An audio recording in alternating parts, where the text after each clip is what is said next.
Assalamualaikum, selamat malam. Saya Bagas Imam sebagai perwakilan dari kelompok 7 yang beranggotakan Stephanie Claudia, Lucifa Khairani, dan Atarisa Wulan akan membahas tentang manajemen operasi, rantai nilai, dan produktivitas pada PT Indofood Sukses Makmur. Dimulai dari sejarah PT Indofood Sukses Makmur, perusahaan ini didirikan dengan nama PT Panganjaya Inti Kusuma berdasarkan Akta Pendirian nomor 228 tanggal 14 Agustus tahun 1990 yang diubah dengan Akta nomor 249 tanggal 15 November tahun 1990 dan diubah kembali dengan Akta nomor 171 tanggal 20 Juni di tahun 1991 dan mendapat persetujuan dari Majelis Kehakiman Republik Indonesia berdasarkan surat keputusan nomor C2-2915.HT pada tanggal 12 Juli tahun 1991. Perusahaan Indofood Sukses Makmur juga telah didaftarkan di Pengadilan Negeri Jakarta di bawah nomor 579, 580, dan 581 tanggal 5 Agustus 1991 dan diumumkan dalam Berita Negara Republik Indonesia. Perseroan mengubah namanya yang semula PT Panganjaya Inti Kusuma menjadi PT Indofood Sukses Makmur berdasarkan keputusan rapat umum luar biasa para pemegang saham yang dituangkan dalam Akta Risalah Rapat nomor 51 tanggal 5 Februari tahun 1994 yang dibuat oleh Bedi Kristianto sebagai notaris dari PT Indofood Sukses Makmur. PT Indofood Sukses Makmur merupakan salah satu perusahaan mie instan dan makanan olahan terkemuka di Indonesia yang menjadi salah satu cabang perusahaan yang dimiliki oleh Salim Group. PT Indofood Sukses Makmur cabang Bandung didirikan pada Mei tahun 1992 dengan nama PT Karya Pangan Inti Sejati yang merupakan salah satu cabang dari PT Sanmaru Food Manufacturing Company yang berpusat di Jakarta atau mulai beroperasinya pada bulan Oktober tahun 1992. Divisi mie instan pada PT Indofood Sukses Makmur ini merupakan divisi terbesar di Indofood dan pabriknya tersebar di 15 kota, di antaranya Medan, Pekanbaru, Palembang, Tangerang, Lampung, Pontianak, Manado, Semarang, Surabaya, Banjarmasin, Makassar, Cibitung, Jakarta, Bandung, dan Jambi. Sedangkan cabang tanpa pabrik yaitu Solo, Bali, dan Kendari. Hal ini bertujuan agar produk yang dihasilkan cukup didistribusikan ke wilayah sekitar kota di mana pabrik berada, sehingga produk dapat diterima oleh konsumen dalam keadaan segar serta membantu program pemerintah melalui pemerataan tenaga kerja lokal. Oke, jadi di sini saya akan membahas tentang manajemen operasional. Manajemen operasional merupakan serangkaian aktivitas yang menghasilkan nilai dalam bentuk barang dan jasa dengan mengubah input menjadi output. Misalnya dalam sebuah universitas, dosen, peralatan, dan staf merupakan input. Maka outputnya adalah mahasiswa terdidik dengan memanfaatkan fasilitas yang ada dan mengabdi kepada masyarakat. Manajemen operasi mempunyai tanggung jawab untuk mengelola bagian-bagian yang ada dalam suatu perusahaan atau organisasi baik yang memproduksi barang maupun jasa. Terdapat beberapa fungsi manajemen operasional, yaitu perencanaan operasional, penjadwalan operasional, dan pengawasan operasional. Perencanaan operasional dibagi menjadi 4, yaitu perencanaan kapasitas, lokasi, susunan tata ruang atau layout, dan juga kualitas dan metode produksi. Sebelum kita membahas manajemen operasional di PT Indofood, saya akan membahas struktur dari PT Indofood CBP Sukses Makmur Tbk. Bisa kita lihat di gambar ini, di posisi tertinggi terdapat General Manager yang mempunyai wewenang tertinggi. dan juga bertanggung jawab atas berlangsungnya kegiatan perusahaan. Kemudian terdapat Sekretaris General Manager. Kemudian di posisi Middle Manager terdapat 6 bagian, yaitu ada Factory Manager, Process Development and Quality Control Manager, Finance and Accounting Manager, Area Sales and Promoting Manager, Branch Personnel Manager, dan Purchasing Office yang masing-masing dibagi lagi menjadi beberapa divisi pada tingkat Frontliner Manager.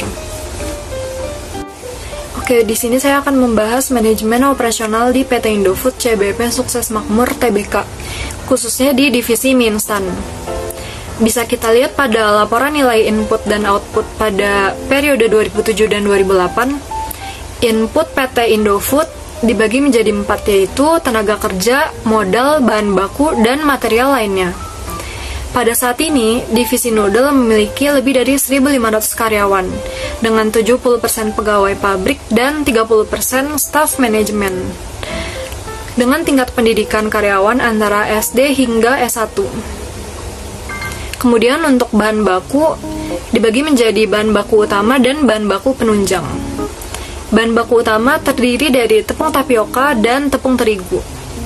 Untuk memproduksi mie instan, PT Indofood menggunakan 3 jenis tepung terigu, di mana setiap tepung terigu memiliki kadar air, gluten, dan protein yang berbeda, sehingga dapat menghasilkan tekstur mie yang berbeda. Sedangkan tapioka berguna untuk membentuk tekstur mie menjadi lebih keras. Kemudian untuk bahan baku penunjang, terdapat air dan juga alkali. Air berfungsi untuk membentuk tekstur adonan dan gluten, mengontrol kepadatan dan juga suhu adonan serta melarutkan garam dan bahan tambahan lain. Sedangkan alkali berfungsi untuk membuat bentuk, warna, rasa, dan mutu mie instan lebih baik.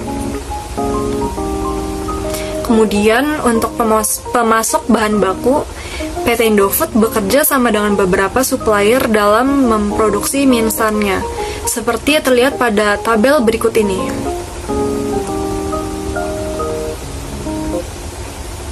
Kemudian untuk sistem persediaan bahan baku dibagi menjadi 3, yaitu penerimaan, penyusunan, dan pengeluaran. Pada penerimaan, setelah bahan baku diterima dari supplier, bahan baku diperiksa mutunya oleh quality control. Kemudian, saat penyusunan, bahan baku disimpan dengan cara ditumpuk secara bersilang, dengan tumpukan maksimal 10 sak per palet. Kemudian untuk pengeluaran, menggunakan sistem first in, first out, mengingat bahan baku memiliki masa kadaluarsa. Untuk proses produksi, yang pertama adalah mixing, yaitu pencampuran bahan baku agar diperoleh adonan yang merata. Kemudian pressing, adonan akan mengalami peregangan saat dipres dan relaksasi saat keluar dari roll press. Dilakukan agar adonan lembut, homogen, elastik, dan tidak putus.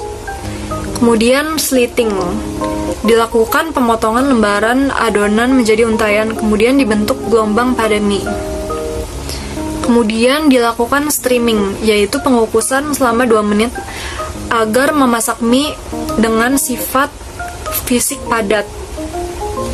Kemudian cutting dan folder, lajur mie dipotong dengan ukuran tertentu dan dilipat menjadi 2. Kemudian frying, proses penggorengan dilakukan agar mengurangi kadar air pada mie dan pemantapan pati tergelatinisasi. Kemudian cooling, pada proses ini mie didinginkan hingga diperoleh suhu 30 derajat Celcius sebelum dikemas. Cooling dilakukan agar mie lebih awet. Output yang didapatkan dari PT Indofood yaitu yang pertama ada baked noodle, yaitu mie instan dalam kemasan, dan juga ada mie telur, yaitu mie yang dalam proses pembuatannya tidak digoreng melainkan dikeringkan. Selanjutnya, kita akan membahas mengenai rantai nilai. Suatu perusahaan dikatakan menguntungkan bila nilai produk yang diberikan perusahaan kepada produk atau jasanya melebihi keseluruhan biaya yang dikeluarkan dalam membuat nilai produk tersebut. Untuk memperoleh nilai yang maksimal, maka pemasar dapat mengkombinasikan beberapa cara, seperti meningkatkan manfaat, baik manfaat fungsional maupun manfaat emosional. Yang kedua ada menurunkan biaya uang, waktu, biaya tenaga, dan psikologis. Analisis rantai nilai dijelaskan oleh Michael Porter dalam The Building Blocks of Competitive Advantage. Porter menjelaskan dua kategori yang berbeda dalam analisis rantai nilai. Yang pertama ada aktivitas utama yang meliputi logistik inbound, operasi, logistik outbound, pemasaran dan penjualan, serta jasa. Aktivitas ini dapat memberikan kontribusi pada penciptaan fisik dari produk dan jasa, penjualan dan pengirimannya, dan pelayanan setelah penjualan. Yang kedua ada aktivitas pendukung yang dibagi ke dalam 4 kategori. Yang pertama ada pengadaan yang berhubungan dengan fungsi pembelian input yang digunakan. Yang kedua ada pengembangan teknologi yang berhubungan dengan produk dan fitur yang mendukung keseluruhan proses rantai nilai. Yang ketiga ada manajemen sumber daya manusia yang terdiri dari segala aktivitas yang berhubungan dengan proses perekrutan, memperkerjakan, pelatihan, dan kompensasi untuk semua karyawan perusahaan. Dan yang keempat ada infrastruktur perusahaan yang terdiri dari sejumlah aktivitas termasuk manajemen secara umum, perencanaan, keuangan, hukum, manajemen kualitas, dan sistem informasi yang mendukung semua rantai nilai perusahaan. Selanjutnya kita akan menganalisis rantai nilai pada PT Indofood Sukses Makmur Tbk.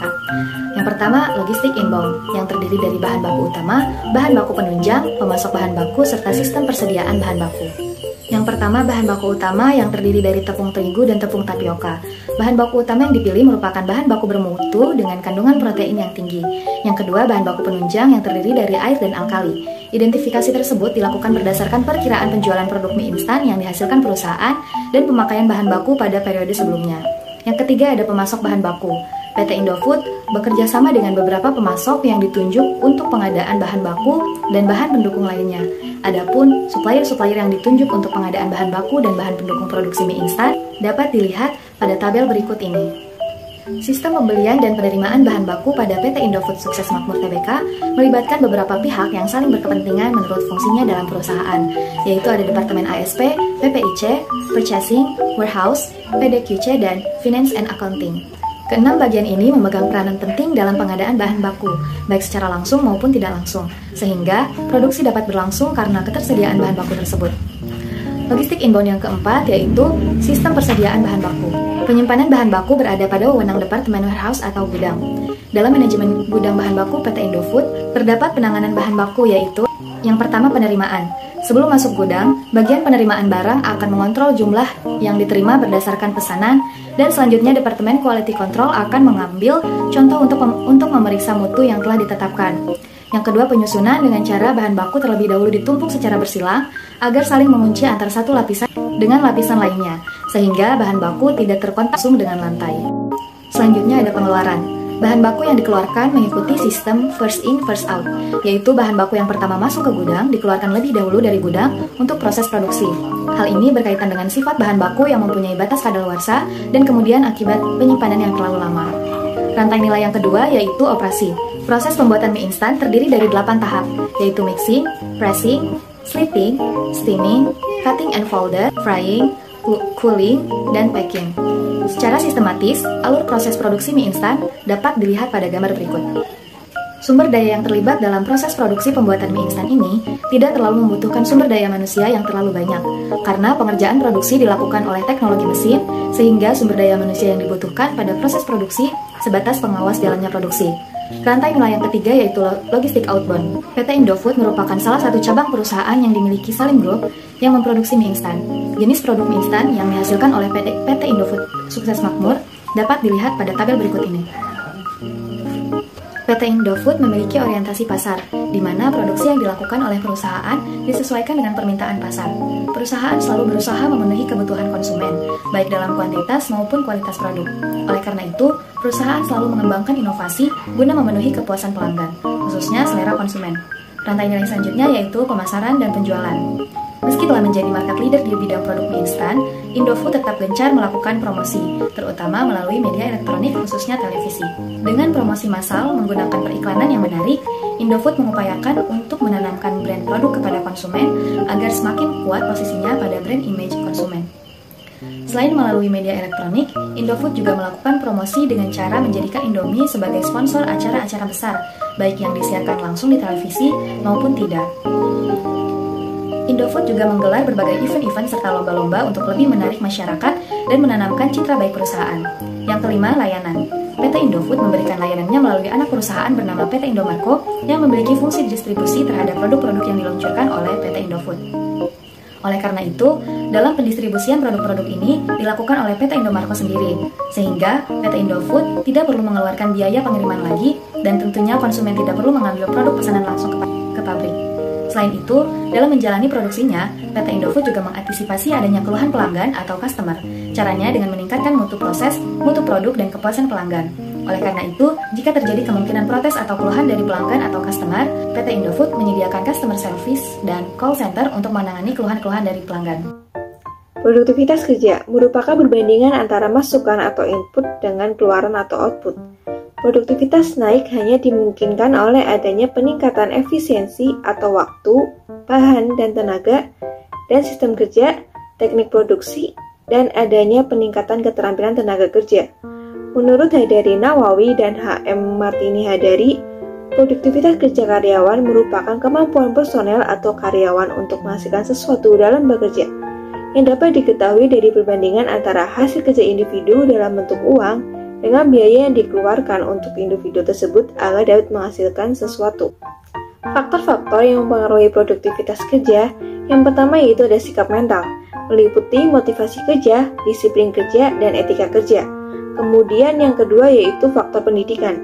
Pada umumnya orang-orang yang mempunyai pendidikan yang lebih tinggi akan memiliki wawasan yang lebih luas, terutama penghayatan akan pentingnya produktivitas.